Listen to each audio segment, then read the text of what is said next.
What's going on, Wolfpack Nation? Welcome to another edition of the Tuffy Talk Live Show. You got Greg Galeg, you got myself, Layton Smith here. We are so excited. We are, as Greg put right there, Joe teeny days away, y'all, from the beginning of the 2026-2027 NC State football season here. But before we get into it here as well, if you haven't already, make sure you hit that subscribe button. If that subscribe button is lighting up for you, that means you're not subscribed, and it's free to do. It really helps support the channel. Go smash that subscribe button here right now, and also give us a like if you're super excited about this conversation here. We got a ton to get to here. We're going to be teasing some top 5 fall storylines that we're going to be looking at, a couple other big highlights to discuss, all of those things. So again, make sure to hit that like button if you haven't already here. But Greg, how's everything going, man? Have a good July 4th. I know you were a little busy and trying to stay cool, right? Yeah, down in Raleigh, getting the old storage unit ready for football season. I have 2 tailgate storage units. I have so much stuff. My wife convinced me to condense it down to one. That wasn't big enough, so we had to get a bigger one. But it's going to look great. I'm excited for it. I'll definitely post some pictures, and I want to get everyone's feedback on kind of like, do I have too much? I definitely am going to post that question. I don't think that exists, but yeah, no. When obviously too, hope everybody had an amazing July 4th and didn't lose any fingers, anything like that. Nice and safe and sound here. But again, we're excited to get into it here. So, first and foremost here, Greg, I know, and I'm sure probably through all the sweating and dealing with storage and things like that, you got to enjoy a little bit of the ACC Network NC State Takeover, which was jam packed to say the least, with 24 hours filled of NC State. And so, first of all, Greg, did you wake up at midnight to watch the NC State baseball versus Miami rerun? I did not. I probably should have. That was a fun one, but no, I did catch a couple of things in between all the work that I was doing. I do like the hotel that we stay at down in Raleigh. They actually have the ACC network as part of their cable package, which is one of the reasons why I like staying there during football season. Mm-hmm. Yeah. No. Well, and obviously, let us know too in the chat if there's one specific game that you had rewatched or one that you enjoyed the most. Would love to see what everybody really enjoyed here in the comments here. But yeah, I mean, one of the biggest things that really stood out to me, Greg, is that I loved, and I know they always usually try their best to do this here for sure, but sometimes it's kind of hard to do it. Which is there is a ton of versatility within this 24-hour takeover. Again, starting off with baseball. But then you went to cross country, winning their 4th national title in the last 5, 6 years, and then you got and then you got football versus UNC, softball versus Louisville, volleyball, football, men's soccer, football, men's basketball, women's basketball. So I had 3 different football games, had 1 baseball game, and 1 men's basketball and 1 women's basketball. So, but then you also got cross country, softball, and volleyball sprinkled into it too as well. I mean, do those numbers, Greg, kind of, do you read into any of that at all? The fact that we had 3 football games and you didn't have one other sport that had 2? Well, of course, football is always going to be king. Football also takes up the most airtime, if you will, during a game for the most part. So you can, stretch your viewing hours a little easier. I would have definitely loved to have seen, Isaac's national championship bout, but again, that's only a few minutes. Maybe they could have spliced in a couple of short things and maybe made a program out of that. But again, I think they were trying to do low budget, low effort things to put on there. But yeah, I thought it was a fairly fair representation of the season. Probably, like, I don't know if there are any games that I would have replaced it with, but maybe you could make an argument for a game or 2 here or there. Yeah. Well, and again, I think just like you said, it's king, but also too as well. I mean, let's be real. I mean, men's basketball should be from a poll perspective just as big as football. Now, I mean, I know that, you know, I don't know. Like, yeah, I think beating the crap out of UNC by 24 is enough for NC State fans to stomach watching Will Wade be on the sidelines. Greg. Yeah. Well, again, I think it's the level of the game, right? If they're not going to show us beating North Carolina A&T by 50, like, I don't think Sure. that's just it it moves the needle, if you will. Like, it's fun to watch, I guess, but they're going to want to get ACC games in there, or high level games. And so it was just really hard. Like, women, like, when I think we have our, I don't think it's gone out yet, our Ethan and I's draft of our moments of the year. I don't think that's Not come yet. out yet, but Not yet.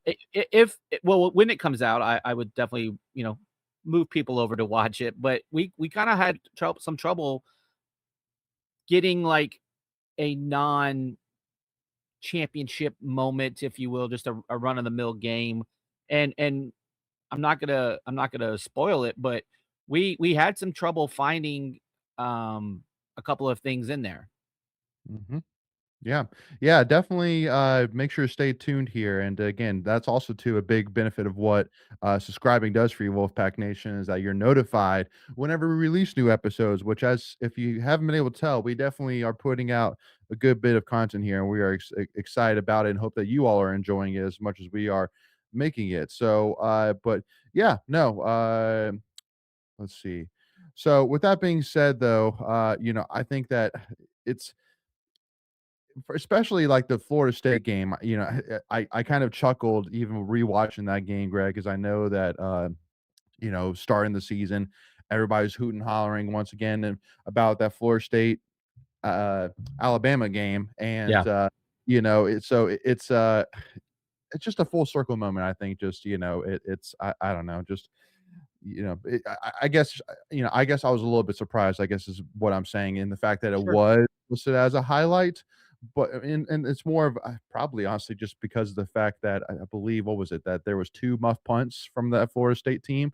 So that was Mhm. probably maybe one of the biggest reasons why that game was replayed, just because I mean, how many times do you see that in a college football game? So, but yeah, so speaking of the football, Greg, I did want to jump into here is Athlon Sports came out with their preseason All-ACC selections, Mhm. and they had Duke Scott listed on second and third team, second team running back, third team kick returner, which I thought was interesting. Because Yeah, obviously, here's my thing, Greg, always with these special teams ones is that now that Duke Scott is the probably the going to be your featured back. workhorse running back, yeah, Yeah, your featured back, like obviously that's a lot of guesswork, and the fact that is he, I mean, he was last year, but is he going to be this year? What are your thoughts on that, Greg? I personally wouldn't. I think Mhm. there's definitely some guys that could fill that role. You have, I can't remember Snow's first name, but the kid from Buffalo. I think he could Victor be Snow. Victor Snow. Thank you. I think he could be a potential candidate. Mhm. Maybe a Jonathan Paylor, if you know how healthy he is. I assume he'll be ready to go. I think that's one way you could get him, some touches. Again, because if depending on where you're slotting him, I would assume it would be running back. But at this point, it's third string running back. I don't know how many touches there are there.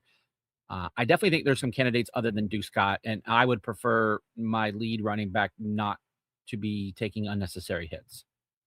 Well, here's the thing, though, we know about Coach Doran, which is he's not afraid necessarily He's not. to put his stars, back there. I mean, you look at Casey Concepcion, he was back Sure. there for 2 years, so which I get. I mean, Thayer Thomas was back there, for punt return, which I mean, honestly, Greg, between the 2 of them, I'd be more nervous about having my star out there for punt return than I would for kick return. I mean, there's just so much possibilities with having your head straight up in the air. You have no idea what your opponent is gonna do. So, Yeah. but again, time will tell here, and we'll find that out Sure. here as we, start to hear a little bit more from practice here.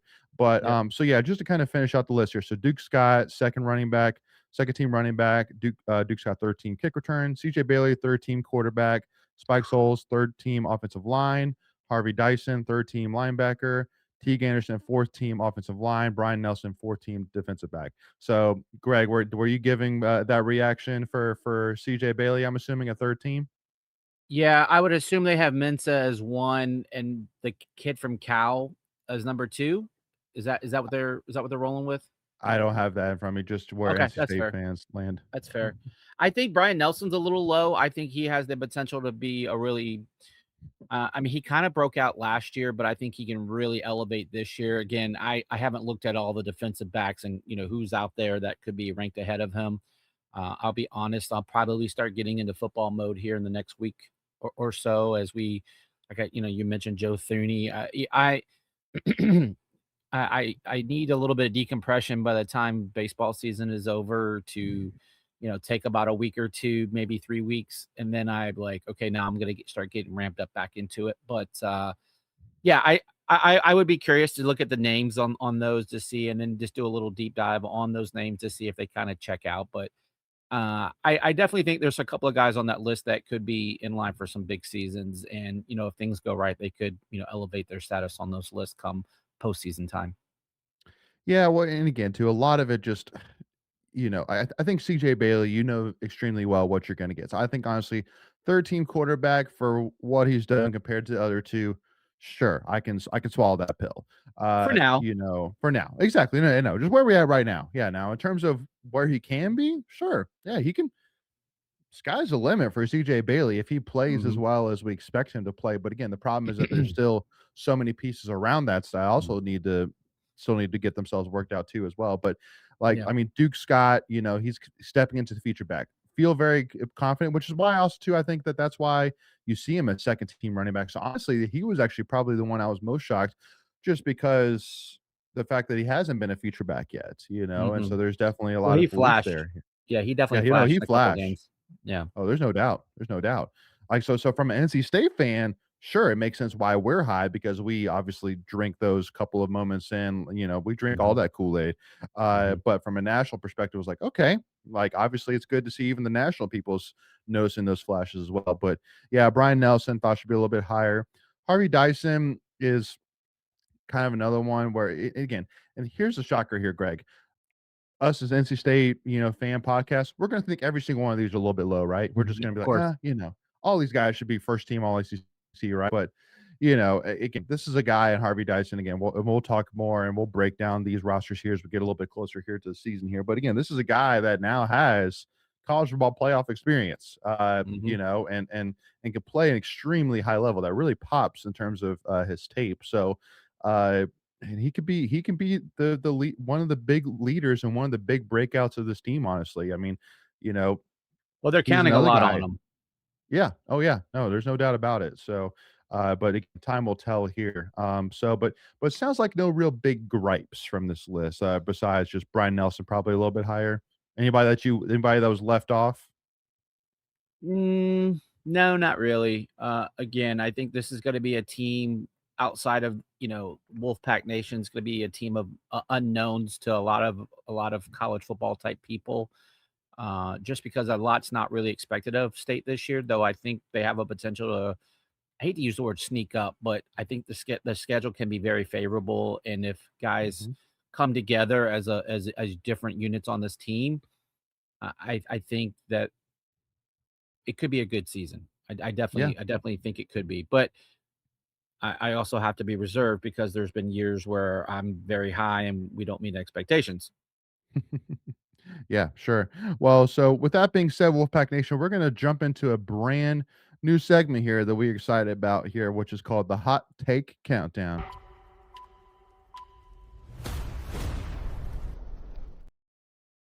All righty here, y'all. So with that being said, we're going to jump into here. Greg, I want to hear your breakout player prediction here. Again, we are still Joe Tooney days away here, but that doesn't mean we can't start getting to some of these hot takes here. These clippable moments, these, Mhm. start building your receipts here. Because guess what, Greg? The earlier you make the receipts, the earlier you can claim, hey, listen, I call this Joe Tooney days away from the football Yeah. season here.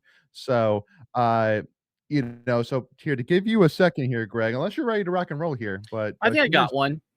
okay, go for it. I'm gonna go out and say Duke Scott will get 1,000 yards this year, Yes. as First a time running since back. Reggie Gillespie 2018. 2018. Yeah. I don't know how hot that is. It's probably, I don't know where we would put that on the Fahrenheit hot take scale, but 1 to um 10, I'll probably give it a 3, 4. ooh, I was gonna go like a 6 or 7, but Mm, just because it hasn't been done, and right. As good That's as true. Hollywood was, that he, led the conference last year in yards per game and all of that, and he didn't even get 1,000. It's not as easy as it seems. Plus, there's a little luck, there's scheme. Are you in a game where you're able to run the clock out at the end of the game? Are you having to throw to catch up? Like, there's so many factors that could tail into that. But I think that will be. And again, I think you kind of asked for a breakout player, but I also know you wanted a hot take. But um, Okay. CJ um, Bailey, breakout, baby. Let's go. No. no, yeah, I definitely think he can build upon his numbers last year. I don't think that's necessarily a hot take. I think, again, I have to look at all the receivers because there's so many different, like, the receiver room is vastly different than last year.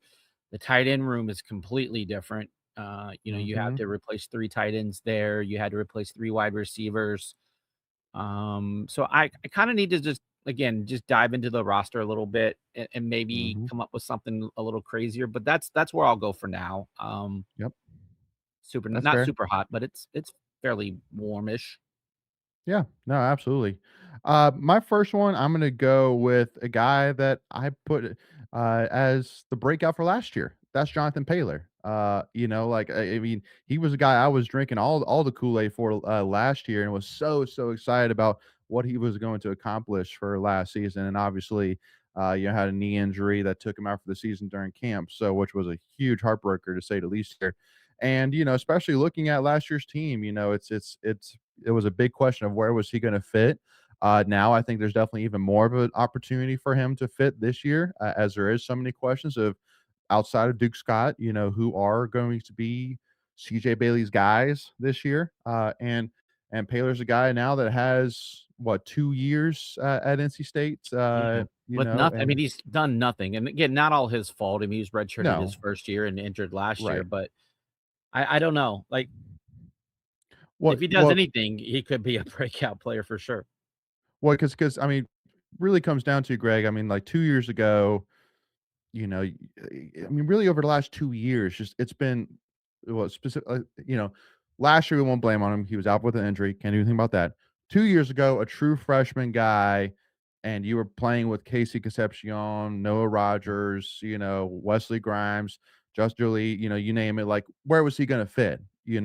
Especially as a true freshman. That was really kind of the big question. Obviously, at the time, redshirting was actually a thing. Now it's not. So, but just like you said, Greg, like, yeah, 2 years, but hey, listen, I mean, 2 years learning, understanding the system, you know, same offensive coordinator, playing with CJ Bailey, hanging out with CJ Bailey, growing you know, that bond. So we'll see. Again, I mean, right now you're just not really hearing a lot from camp. So, you're not really able to hear a lot publicly about what things are looking like here. But I mean, he's a guy that out of high school, I mean, was had. I mean, I actually saw him in person because he played only about Mhm. 15 minutes down the road from me here. But I mean, out of high school, he had over 3,000 all-purpose yards, and as a junior, had 17 touchdowns on 77 carries. So literally, basically about a quarter of the time that he got the ball as a running back, he scored a touchdown. It's crazy. And then caught 27 passes for 725 yards and 5 touchdowns. So about a fifth of the time that he caught a pass, he scored a touchdown. So he's a guy with true speed, a former 4-star recruit, top 100 recruit in the country. Again, I just in my opinion, he's definitely the guy like that is fits that breakout mold. He totally fits it if things come together, Greg, like you were saying here. Um, but do you have any other kind of players to come to mind here, Greg? Um, I'm definitely curious. Some of these guys that CJ has played with in previous, like in high school. Like a JoJo Trader, the running back we got from Carolina. I'm curious if they can rekindle those relationships. I think JoJo Trader could be, like, I don't know if he would be considered a breakout because he's had some moments at Miami, but I definitely see someone in that wide receiver room having a quote unquote breakout year. I don't know who that necessarily is, but I have a feeling that that could be somewhere. And then maybe another group could be linebacker. Mhm. There's some guys there that we've had some hopes on, like Richardson and who's that kid that we got from Alabama? Sterling Dixon, I think is his name. Yeah. I think someone like there you could see. I don't know. I'm just trying to think of position groups where we have things to replace, right? And the two that jump out to me as wide receiver and linebacker, and then maybe someone that maybe the tight end position. Again, awful big shoes to fill there with all three of those guys moving into the pro ranks. Mhm. A lot of Yeah. production to replace. So maybe someone has a breakout there that we just don't maybe see coming. Yeah. The other guy, which I mentioned, which this was probably a couple months ago, Greg, that mentioned this guy when Ethan and I were on here together before he's officially part of the team with Tuffy Talk here. And that was Andre Evans, transfer cornerback from Georgia. This is kind of Mhm. my, like in fantasy football, Greg, like your last round, just, Take a take a flyer. chance on him and if it works out, yeah, the flyer, the total flyer here. Andre Evans, a guy that when he was getting recruited 2 years ago was a borderline top 100 recruit, 4-star cornerback.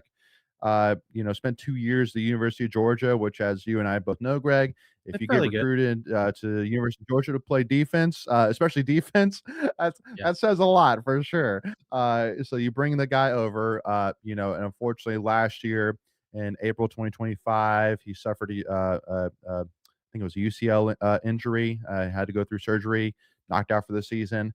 And now he comes to NC State, and besides Brian Nelson, who's on the other side? That's the big question here. So, I mean, Mhm. he'd be a guy that if we were doing again, like a quote unquote draft right now. Sure, he is a guy I'm taking the end because I think that he has the archetype, and the experience. I mean, Andrew Irvin's director of scouting for 24/7 saying an explosive two-way athlete with top flight track times that projects as a defensive back at the next level.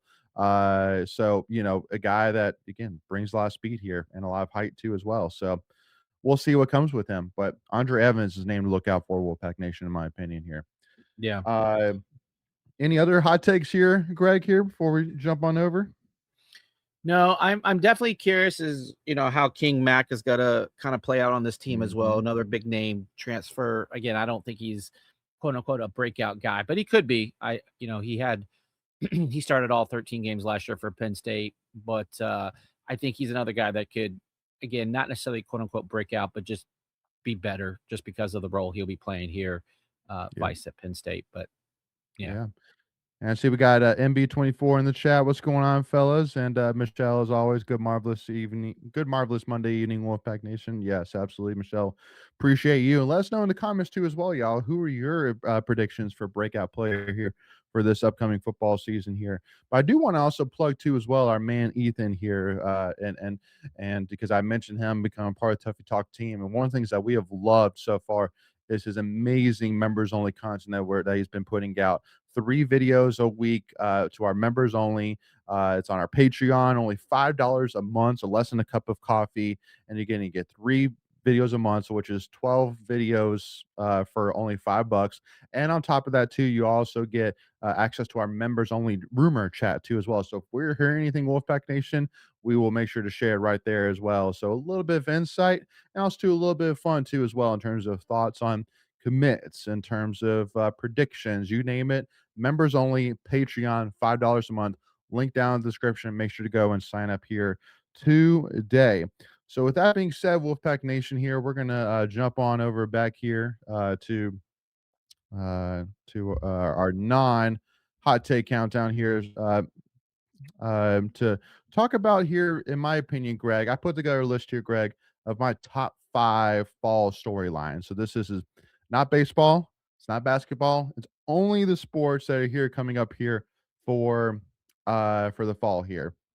And so for me, the first one here I want to talk about here is about volleyball actually. With they're actually coming up here on a European tour here as well. And which giving them some real opportunity to go against some outside competition here, get a little bit more of experience here. I On believe they top just of that wrapped too that as up. well, we got 8 it's right. Yeah, you're right. Yeah. Yeah. And then on top of that too, I mean, you have 8 All-ACC academic honorees, Coach Wargo Kearney, what is she going to do here, in her second year at the helm? Just can she break through for us forcing to and giving us opportunity to talk about her a little bit more here. That's really kind of the big question for me here is just can we take that next step here with the NCAA volleyball program that's been begging Greg to be in and shared some of that spotlight throughout NC State fans. Yeah, I really wanna get to a volleyball match. I just haven't made it happen yet, but, last year, they, right on the right on the edge of, an NCAA tournament team. I think that, um, maybe this trip to Europe, will give them some nice bonding. Again, I think this could be a tournament team. I think they'll be in the mix. Here's the thing too: is the ACC is so good in volleyball. You have teams like Pitt, Louisville, Stanford. I think SMU is okay too, if I'm remembering correctly. And They then are. Florida Mhm. State's pretty good usually. And Yep. it's a loaded conference. This is a team. Maybe you finish around 500, slightly above 500. If you get there, you're in the mix for a tournament position. And yeah, I think this is a team that has some good leadership in the upper class. I, Mhm. I guess you could still say upperclassmen. I always feel weird about women's volleyball or women's sports saying upperclassman, but I think there's some stuff there. You brought in a few folks, see how they mesh with the team. Yeah. Uh, yeah, I am curious. I don't know a whole lot about women's volleyball. I read some things here and there, but um, yeah, just kind of my very novice observations, if you will.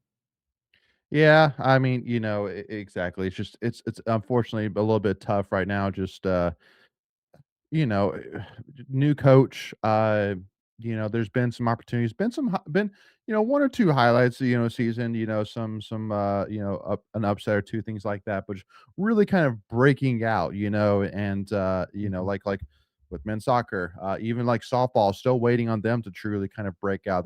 They're showing a lot of promise in terms of from a recruiting perspective, but can they finally start to break out, on the field itself? That's really the big question here. And so with volleyball, just please, Coach Kearney, just give us an opportunity to talk about you more on a weekly basis here.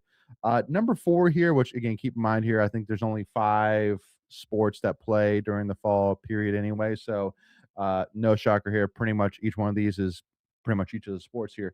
Number 4, I put cross country. Obviously, uh, it really comes down to the fact that, I mean, just Lori Haynes has solidified herself as one of the greatest uh, NC State athletic coaches to ever coach NC State. I think 4 national titles would do that. Winning 3 back to back to back would do that, and also too bringing in and developing one of the greatest, if not the greatest, NC State student athlete to ever compete at NC State, and Caitlin Tuohy here. But Mhm. can she build off that? And can she repeat? With the stars that she does have, I definitely see the potential there. They're ranked right now once again in the top 10. No shocker there. But can we see 5 national titles for Coach Haynes Greg? That's a question for me. But again, you're right now. You're going to be extremely thrilled from NC State fan perspective with the floor this team is going to give you, but you're going to be just laughing a little bit on the inside and publicly if she's able to pull off another national title here. Yeah, yeah, that would be, I don't want to, again, spoiler alert, this may show up in our episode later this week, but again, I don't see a reason why they can't finish first again in the ACC. Regionals again, first, second. and then they'll be right there in the conversation for another national championship. You bring back a couple of your key contributors last year, especially Grace Hartman, and if she continues to get better, um, the world is their oyster. I don't see a reason why, um, they can't. They'll have a couple of teams in the ACC that will challenge them, notably, the likes of Stanford, Notre Dame, and then Mhm. nationally, I think we beat out BYU last year to win the national championship, essentially. And again, I think they'll probably be right there as well. They're typically a good program. But again, if the team comes together and does what they're supposed to do on all levels, because that's the thing about cross country, it is a team sport. And, you have someone that might finish in the 10 to 15 range, and another in the 20 to 25 range, and another in like the 30 to 35 range. And so as long as they each member does what they're expected to do, and you get the points that you're supposed to get, you can easily win another national championship. And so I guess women's cross country doesn't rebuild, they reload, and I would expect that to happen as well this year. Yeah.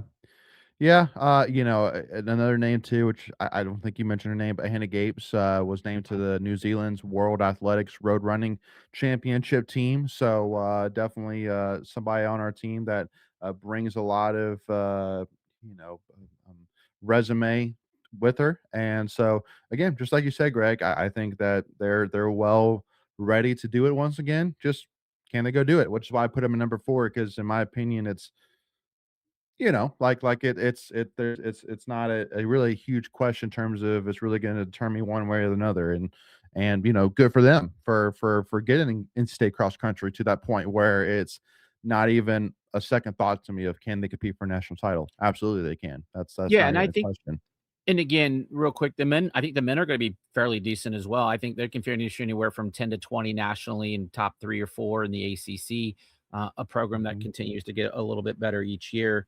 Again, mhm, ACC, I know they take their lumps sometimes in football, and and other, like, basketball. Men's basketball and women's basketball has been pretty solid. Baseball is usually pretty good, but in the non-revenue Olympic sports, the ACC is really, really strong, and they've yep, gotten really strong by bringing in the likes of Stanford and Notre Dame over the last couple of years, 10, 20 years with Notre Dame. But they all exceed expectations.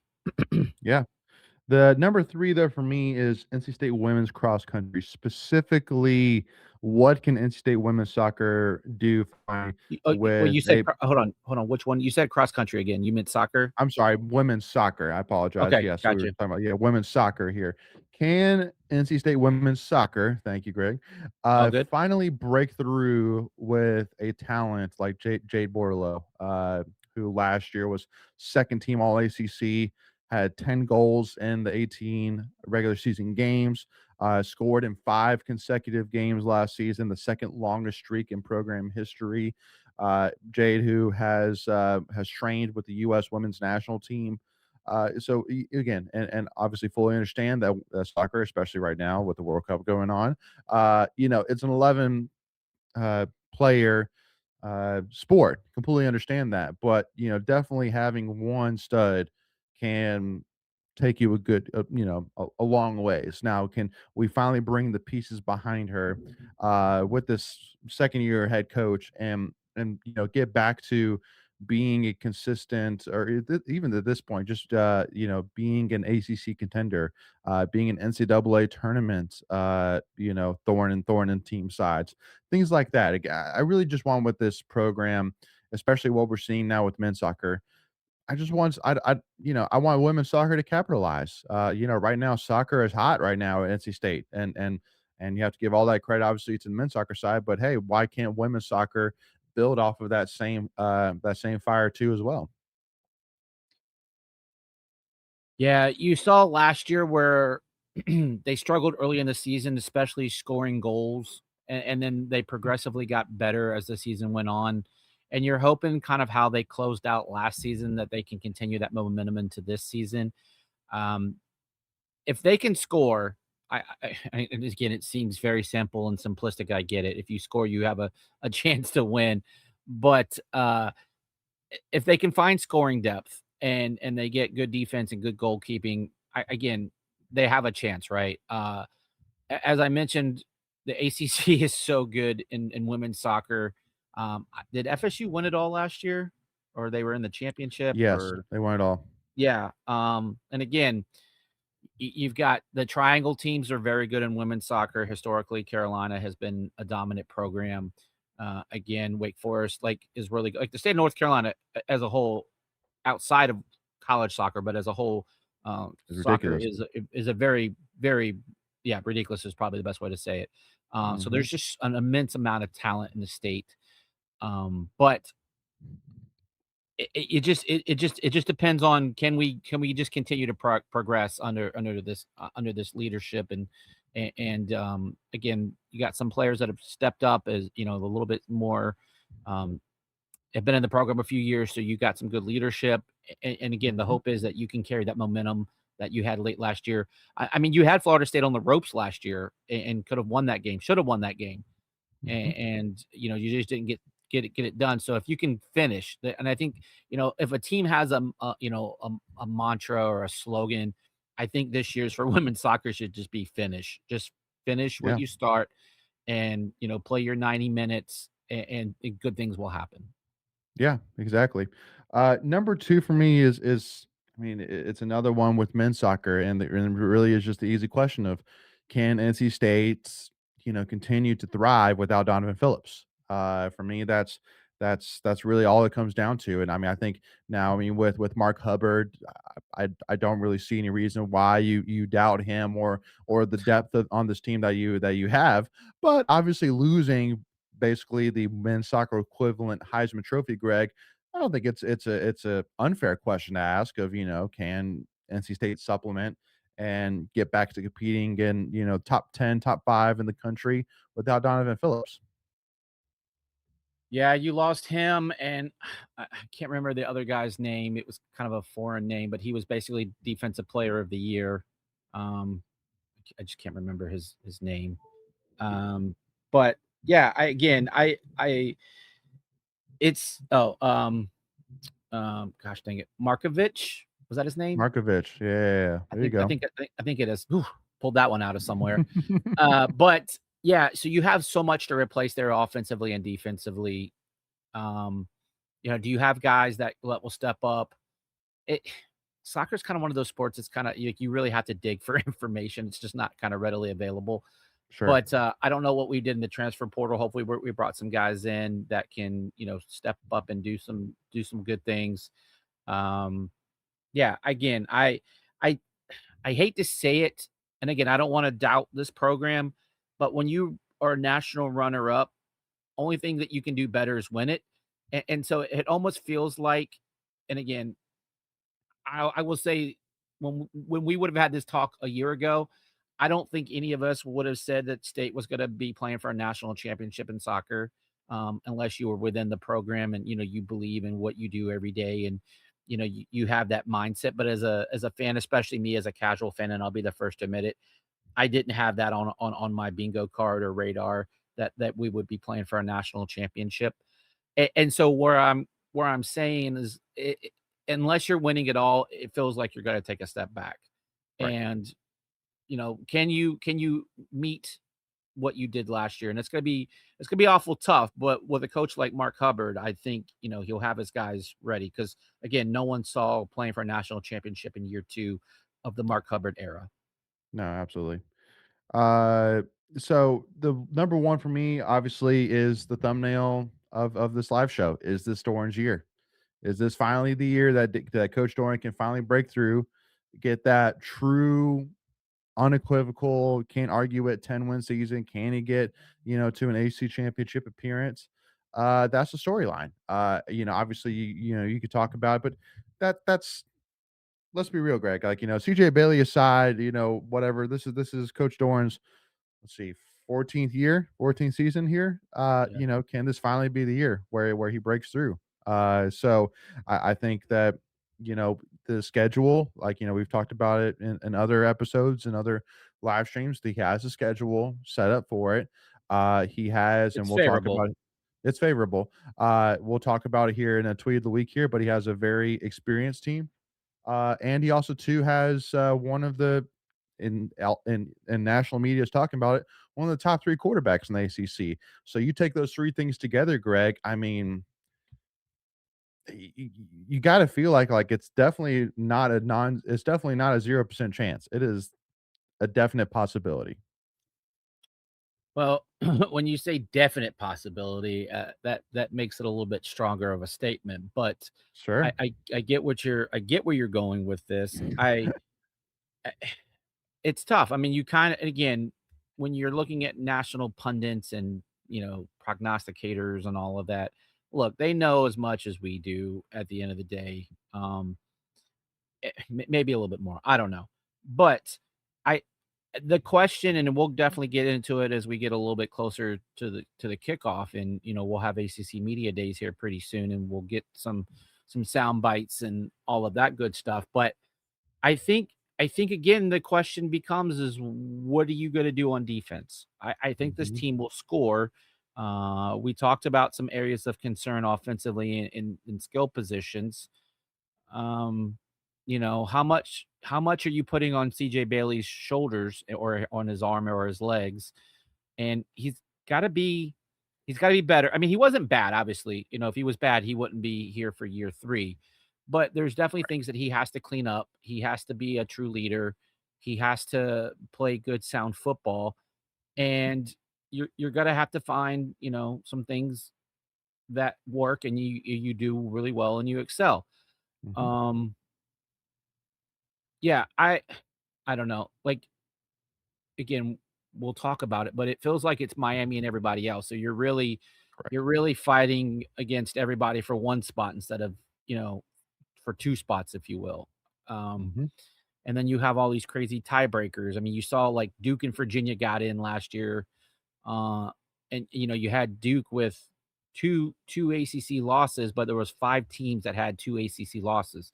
So you're gonna need Mhm. a little luck there as far as like who you beat, and that does matter, and strength of wins and all Right. kinds of craziness. Because I could definitely see a scenario where you have 3 or 4 teams tie for that second place or that Mhm. second slot to go play for the ACC championship. Mhm. Yeah, Can it be done? Sure, it can be done. it But can be again, done. you're gonna have some luck, and it just Mhm. doesn't seem like we've had that on our side over the years. Yeah. Yeah. So with that being said, Wolfpack Nation, I do want to go real quick here, highlight NC State softball here, and because again, listen, Greg, this has been a sport, this has been a coach. I've put Mhm, that feather in my cap here for sure here, and mhm. I have been just waiting, just clenching my Patiently. fist and like come on, coach, like come on and say softball finally break through here. I've been calling it Mhm, now for 2 years. And mhm. can this finally be the year where we finally, get to NCAA tournament? I think there was so much opportunity, so much meat left on the bone last season, specifically the LSU game. Like how sweet would it have been, Greg, if Lindsay Leftwich could have gotten one win against Especially that one. against her former team. And unfortunately, huge blown lead there. But again, the past is the past. We're moving on here. 2026, 2027 season here. Uh, and really want to highlight 2 big transfers. So first one here is Elle McCloskey transfer, sophomore infielder from Oklahoma State. A pretty high elite softball program there. Getting a transfer there is always a good thing. Was ranked the number 34 overall prospect by Softball America in the 2025 class, has 3 years of eligibility remaining. So, brings the definitely the talent, uh, brings the experience being a part of an elite level softball program, and, can Coach Leftwich, put her in a situation to be successful and be an all ACC player this year. I think that if she's not that, I'm gonna be a little disappointed, honestly. But Yeah. and then the other one being Kendall Gaunt, infielder, outfielder from Syracuse University, but is a Smithfield, North Carolina native, Greg. Born right down the road here, so coming back home, I'm sure was a huge, huge pull for her. Mhm. But Gaunt last year, batted 256, but slugged 524. Had 5 home runs, 7 doubles, 7 stolen bases, 13 RBIs in 38 games last year, and was named a D1 softball top 100 freshman watch list player before last season. And actually stole 2 bases versus NC State back on March 29th too. And Coach Leftwich even coming out even a step further and calling on one of the most versatile players that we've recruited, which, as you and I know, Greg, Coach Leftwich has had her hands in some pretty big Yeah. recruits' pockets here for sure. And so Mhm. to come out with a call like that is not one to be oversaw for here for sure. Yeah, for sure. I just think as a wise man once said, patience, grasshopper. I think it's coming. I think the tides are about to turn for NC State softball. I again talking with Coach Leftwich last, I think it was maybe fall or spring. I can't remember when I had the conversation. She said straight up that she just needed to clean house and get the people in there that believed in the program, believed in her, and that takes time, And this is what is this, year 3 or year 4 for her? Year 3? 3? Is it year 4? 3? No, I it can't might remember. be year Maybe 4, 4? honestly. I think Might it's be year 4. 4. I do think Yeah, I it's think it's 4. year 4. And look, and again, things are different, but that's a complete recruiting cycles where kind of where my point was going with this is it takes time to get all these players in. And she had a lot to get right. She still, let's be real, if you thought baseball facilities were bad, you hadn't seen softballs. Like softballs, like, here, hold my Gatorade. And so she's trying to, those are important recruiting things when you're trying to get elite players to come to your program. And she is swimming upstream against the current, but she is making progress. And I think she just needs that one season to catch that wave, and then she can go. And again, Yep. we talked about, and I'm not making excuses here, but ACC softball is a really good conference Loaded. too. And Loaded. so you've seen, like, hey, we won a game here in a series, we won a game here, we won a series here, won a series there. It's just consistency. It's, again, I mentioned it with women's soccer finish, and I think you saw a couple instances last year where we gave up late run leads and just couldn't finish some of these games. And again, if you finish these games, you start believing in yourself and believing in the process, and then you get Right. that momentum, and then momentum is contagious. And like all of that stuff, just kind of the floodgates open, and you, next thing you know, you're competing at a high level. And again, I just think it's just getting these players, not only in softball, not only in women's soccer, but just believing in the process, trusting the process, and finishing it, and not, getting down and getting, frustrated and all those things. But again, it's coming. I truly believe in what Coach Leftwich is doing with women's softball.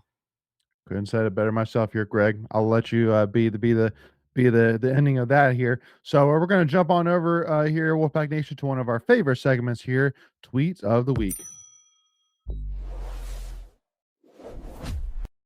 Big thanks here to our sponsor, Alpha Wolf CPR Trainings, for sponsoring our show here. Are you looking to get CPR certified for your business, school, church, team, or organization? Alpha Wolf CPR Trainings makes it easy by bringing the training directly to you.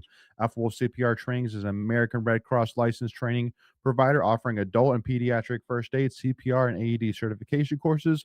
Whether you prefer hybrid learning or a fully instructor-led class, they customize the training to fit your group's needs, including adult only or pediatric certifications. Convenient, professional, and tailored to your schedule, Alpha Wolf CPR Trainings helps you stay prepared when every second matters. To learn more and schedule your class today, visit alphawolfcpr.square.site today. So, Greg, here, once I can get our setup here. So our first here tweet of the week here. Got to give a huge shout out to Mr. Rhett Johnson for making the USA Baseball CNT roster. I don't think this is really much of a shocker here for me, Greg. I mean, with what he was able to show here during his freshman year. Now, I mean, I think that's honestly probably just the storyline of it is the fact that he is so young and is able to make the collegiate national team, not just the red the red stripes game, but actually make the team. Mm-hmm. says a lot to the potential he has and the player he currently is. Absolutely. He had a really, really good training camp. And obviously, because of that, he's rewarded with making the team. Huge deal. Second year in a row, we've had, representation from NC State baseball. If you were with us last week, I made mention where Jacob Duden and Ryan Marone represented NC State with Team USA.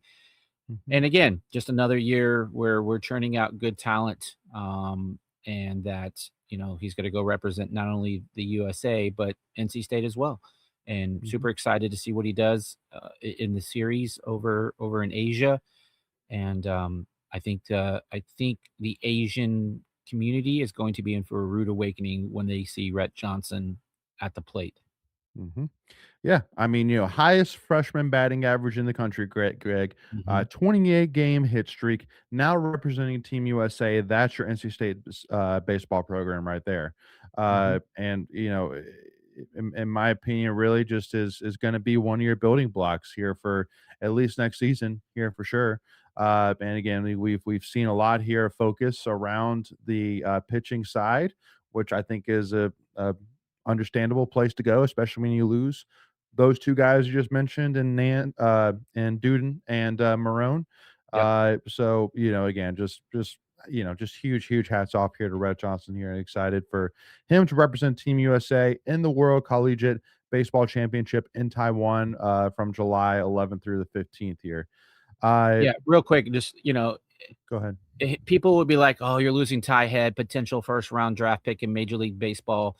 Oh, whoever slides into center field next year has got big shoes to fill." You're looking at him You're right looking here, Rhett Johnson, Team USA. And again, not the same game, but there's not going to be a huge drop off putting Rhett Johnson in center field. I think um, we're in good hands, if you will. Yeah. And then obviously our fearless leader, former fearless leader, Coach Elliott Avent, getting honored by Team USA over the weekend, and was an awesome video to see, and just Yeah. huge thanks to Team USA for doing that. Coach Avent, who was a huge part of USA baseball, Yep. actually as a coach, but also too even just as a mentor fan. I mean, being that most of their games are played in the town of Cary, Yep. right down the road here, it makes sense to bring in a guy who's won over 1,300 games, has been to 3 College World Series appearances, and bring him around and let him pour into these collegiate national team players. So, huge congrats to Coach Avon, and hats off to him on this another amazing accomplishment in his elite and studious record here for sure. Yep. He actually coached Team USA in 3 different occasions during his career. That same college Team USA that Rhett made. He coached them on multiple times. So uh, great ambassador for not only the Raleigh area, but the nation as a whole. And really nice thing that they did for Coach Avent here. And I again, Coach Avent was never one looking for accolades and all the hubbub that goes with these things, but very very well deserved, very nice gesture on the part of Team USA. Absolutely. Our next tweet of the week here, we've already really talked about it, so I won't really spend too much time here, but now it's official here. Taylor Black is coming back to NC State as assistant coach and recruiting coordinator. Spent 4 years at NC State from 2014 to 2017 as assistant coach. Left for the Detroit Tigers organization as a scout, and then spent 4 years at Florida Mhm. as recruiting coordinator, assistant coach, before making the decision to come back to NC State here. Which, again, Greg, won't spend too much time, but once again, just that's the kind of resume that you're bringing to NC State. I Yep. love every bit of that. That is Mhm. everything that, in my opinion, you want on your coaching staff. And so we've already talked about it once again, said it three times, but just huge hats off to Chris Hart for making moves like this. Yeah, all 3 years that he was at State from 14 to 17, like you mentioned, State was a tournament team. And while Mhm. his time at Florida, they made the College World Series 2 of the 4 years that he was there. Elite recruiter, will be, I would assume probably the third base coach. But again, I don't know that for sure. But if he's going to basically assume Chris Hart's responsibilities, it would kind of make sense that he ends up there. And he's got great resources. He's got the state of Florida that he can recruit from, and I think this is again, pardon the pun, but I think it's a home run hire and a no brainer for Coach Black. Yeah. So this is a tweet here, Greg, that you specifically wanted to add on here, and just to kind of add a couple of points to this here. The FBS Oversight Committee actually proposed replacing spring football and summer workouts with 21 on-field practices across 2 separate periods, and they actually even also to cut the preseason camp from 25 practices down to 21 practices. But pending an August vote effective January 1st, 2027, the all Division I football programs will get 21 on-field practices between spring and summer instead of the current 15 spring practices here. So why do you feel like, Greg, you wanted to highlight this so much? What significance do you think NC State fans should take from this? Well, I just think that you can space these out a lot better. Depending on how your season works out, if you're playing for a national championship, you basically only get like 3 weeks before you're right back into spring ball. And so now you can kind of space these things out, maybe a month. I would have to look at the dates exactly, but you can space these out a little bit more. It helps with your transfer portal. You can kind of move things around. One of the other interesting things from this, I believe this one is you're going to be able to have a scrimmage against like a lower level football program. So like you could bring in like a Western Carolina and have that as your spring game in a controlled and scrimmage environment, which is nice. You can evaluate against guys that aren't against your own team. And then, it helps the little program. You probably pay them a couple $100,000 to come in. Maybe you sell some tickets to that game and raise some money. Who knows? Like, I will be interested to see how this thing plays out. But I just think it's better to spread these things out. And it just keeps because they're already in the program, like what they basically do. And this probably better than me, your time being an equipment manager. They have like workout sessions and all that. So they're still in the program doing things. But again, I think you can mix up now training sessions with on-field sessions. And I think it will help break up the monotony of like, okay, from this month to this month, we're just going to be in a weight room doing this. And I think, okay, now we can get out on the field, do some instruction. Again, just mix it up a little bit. And again, I'm not sure if that's the reasoning behind this. I haven't really found anything, but maybe you saw some stuff. Well, I mean, I think the biggest thing, like you had mentioned, Greg, to this is the ability to kind of customize depending on what the head coach thinks is best for his team.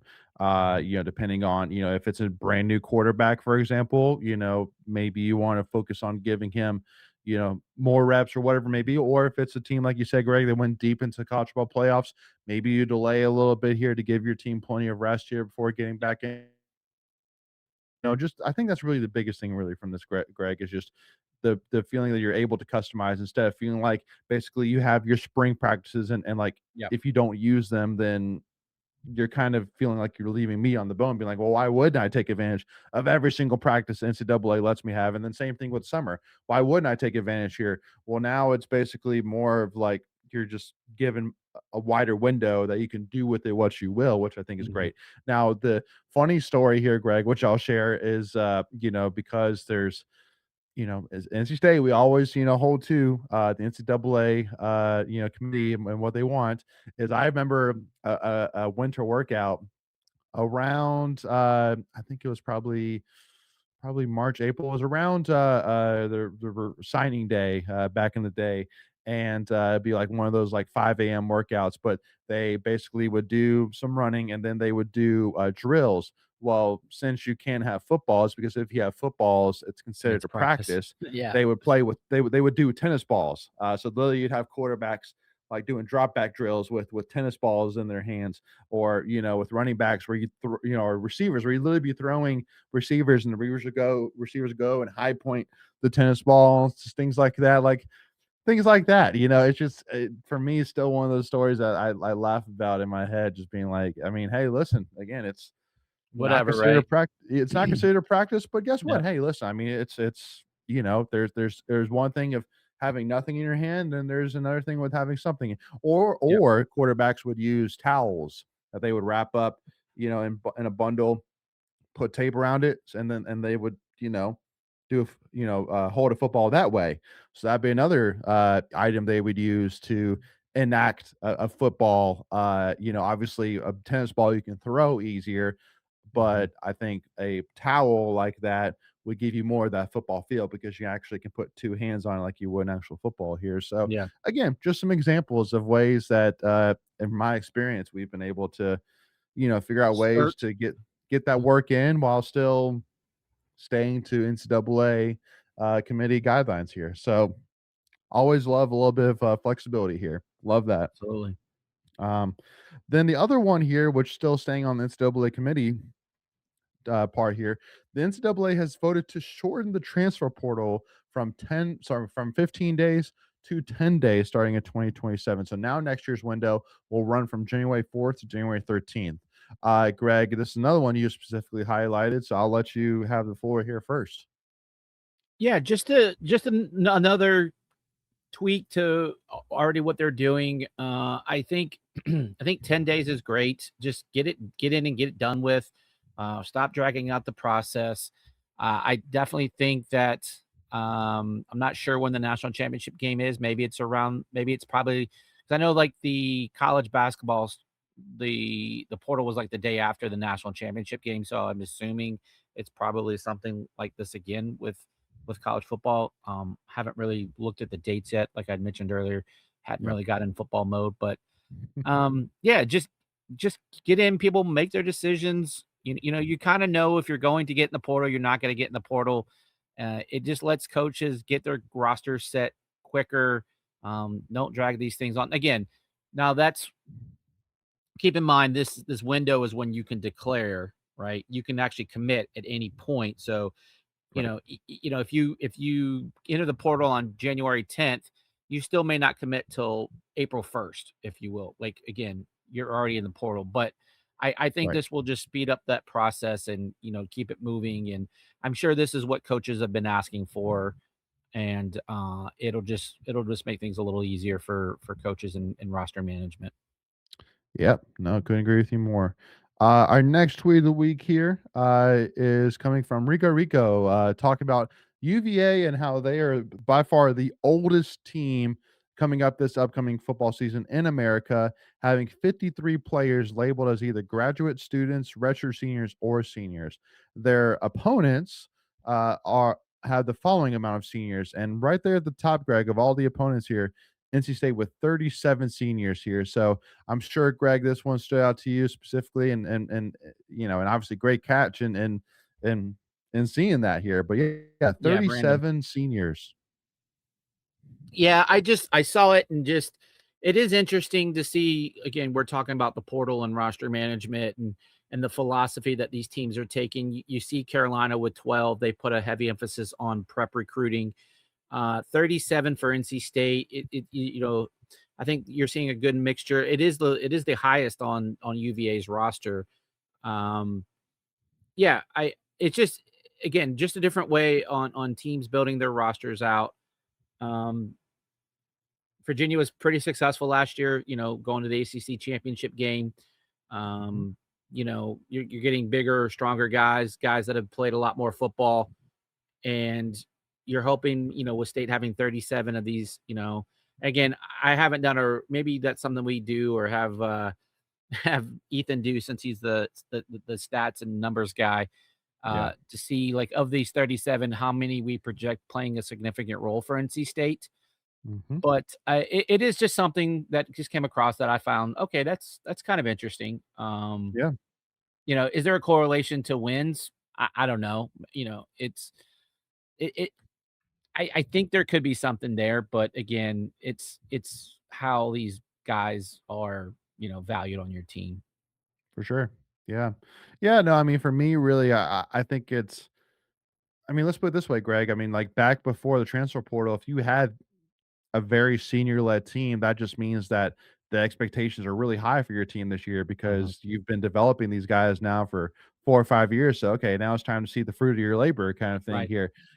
Which obviously with the transfer portal and being that a lot of these seniors are transfers, uh, I still think you still take a lot of positive in it that, of these guys are seniors coming to NC State, they're coming to NC State with, the fact that they wanna go out on top, they wanna end their collegiate career with a successful season. Yeah.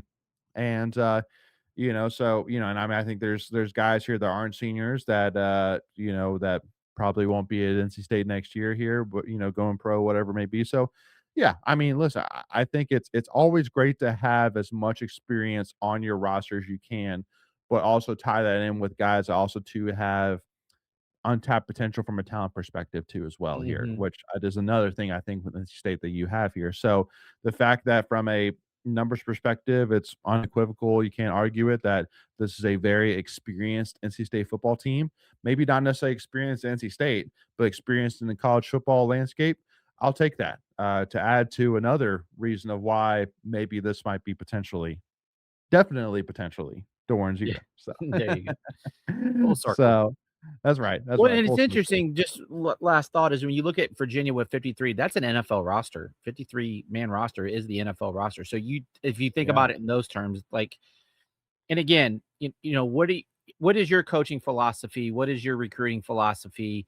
Mhm. Are you plugging holes? Like, how many of those 53 are homegrown? Like, there's multiple layers to this, but again, it's just interesting because at the end of the day, when you're talking seniors, redshirt seniors, you're talking guys that are 23, 24, 25 years old, depending on,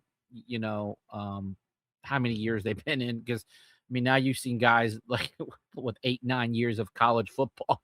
Mhm. But, typically anywhere from 23 to 25. But Yep. yeah, just an interesting thing that I saw. Interesting tidbit. Uh, our next to last one here, Brian Murphy coming out saying under new North Carolina budget yet to be signed into law. Here's a breakdown for UNC system schools for sports betting revenue. So for D2 up to 2.9 million a year, D1 non-FBS, so Greensboro, Asheville, Wilmington, A&T, North Etc. Carolina Central up to Mhm. 3.3 million. D1 FBS, so UNC, NC State, ECU, Charlotte, and App State up to $5.8 million. So, Greg, I think this probably ties into conversations we've had over the last 2 years around the Mhm. potential benefits you would see from sports betting being legalized in the state of North Carolina here, being that you're tapping into some additional funds that can be funded in that can be flown into NIL, you name it here, with up to $5.8 million of additional revenue from sports betting. Very significant. Every dollar counts in today's environment. You you need to find untapped financial resources that don't involve you or me, right? Like you're Mhm. trying to. It's tough to start, having to come to your donors every 6 months or whatever it is, during a portal season. Hey, we need $2 million to get this player, right? Or we need Mhm. $4 million to fix a bathroom, like whatever, whatever the case is that Right. you're trying to tap in to funnel money to your programs. This is $6 million essentially that will be coming in that you don't have to do anything for it. These things will just take care of itself. Now, Yep. obviously, up to 5.8, it will depend on how much revenue is coming in. So if people are gambling at a high rate, I would assume you would get the full 5.8. Um, don't know all the details, but again, if you're maxing out at full value, that's half of a basketball roster for a year if you want to look at it in those terms. Like, Mhm. roughly $6 million. State spends anywhere from 10 to 12 million if you believe what you read out there. And that's one less sport you don't have to put as much money into, or Yep. wherever. I'm not sure where the money goes, like how you're able to use it, but I would assume, like you mentioned, it's for like NIL or I don't know. That part I would be curious. But anywhere, you're Yep. you're you're not having to spend 5.8 in some facet. Yeah. Last tweet of the week here from College Football Kings here, highlighting in the 2016 Hurricane Matthews game between Notre Dame and NC State here. I'm sure, Greg, this is probably a big highlight for you. This is something you brought up as Yeah, I know just for something me, and fun. I've talked about this is by far the favorite college football game I've ever been a part of here. I could talk stories on stories on stories about this game here. I yeah, I would, I just brought it up, it showed up in my feed, I didn't know how much time you would have. I would love to maybe do this as a 30-minute episode one day, just talk about our experience from this day. It was one of the most insane days that I've ever been a part of, and it's one of those things, like you just said, that I can almost tell you verbatim, hour by hour, what my day was like, and it had that much of an impact in my sports world, where it Mm, was one of the craziest, most fun days that I've ever had as an NC State fan. Like, probably, I would say this is a top 10 moment in my NC State sports fandom. Maybe, it's I gotta don't know, I be. would have to break it down, but it's significant. I mean, just from the uniqueness alone, Greg, Yeah, I couldn't allow you to for it not be in the top 10. I mean, there's it's arguably one of the most unique games in the history of college football, and the fact you literally play in the middle of a hurricane, like the fact this yeah, game even happened is it's insane. is insanity, like Yeah. simple as that. But yeah, I mean, I definitely think, Greg, and so that's a little bit of a teaser here. So again, if you haven't hit that subscribe button already, make sure to do that so you don't miss out when this episode comes out here soon. But yeah, you from a fan perspective, me from an equipment manager perspective, Oh, wow, I didn't realize that you were still an equipment manager. Yeah, that's we my senior definitely need to year. do an episode on this, because I think it would be fun, and then I hope it's like an episode where we can get some comments, and I think it would be fun, because I've got some stories from that day. Heck It yeah. was very, very interesting, but yeah. Yeah. Yeah. So with that being said, Wolfpack Nation, we'll wrap things up right there here. So first of all, I want to say thank you for everybody for tuning in with us here once again. It's always so exciting, and we always love getting on with the Wolfpack Nation here, talk all things NC State here. So with that being said, again, Wolfpack Nation, if you haven't already, hit that subscribe button. If that button's lighting up for you, smash it here right now. If you enjoyed this conversation, do us a big favor, hit that like button. Again, both those things are free to do. They really help support the channel a ton, and it goes a long way. And also make sure to give us a follow, Tuffy Talk Now on Twitter, Instagram, and TikTok. And also as well, make sure to check out our amazing Patreon. 12 members only videos per month for only $5, y'all. $5, 12 members only videos. It's a huge value there. Take advantage of it. And also to access to our members only rumor chat. Again, link down in the description below. Go sign up here today. And we appreciate y'all as always, y'all. And we'll look forward to seeing y'all next week here. And as always, y'all, go Pack, y'all.